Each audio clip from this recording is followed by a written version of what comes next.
Hello, मी आहे कोमल. हे आहे माझं नवीन यूट्यूब चॅनल. माझ्या चॅनलचं नाव आहे द कोमल वाईब. आजपासून मी डेली व्लॉगिंग चालू करत आहे. तर जर तुम्हाला व्हिडिओज आवडले तर नक्की लाईक करा, तुमच्या फ्रेंड्स आणि फॅमिलीसोबत शेअर करा. रोज आमचे व्हिडिओ पहा, लाईक करा आणि सबस्क्राईब करा. थँक्यू. इथे चालू आहे अद्विकची नौटंकी. संध्याकाळची वेळ होती आणि या दोघांच्या हट्टामुळे आम्ही गार्डनमध्ये आलेलो.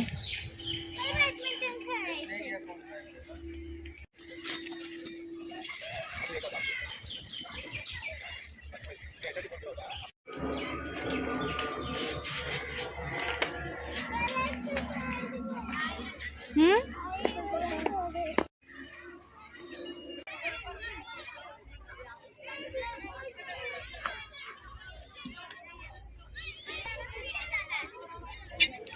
थोडा वेळ मी अन्वीसोबत बॅडमिंटन खेळली आणि त्यानंतर अद्विक खेळला विधीसोबत.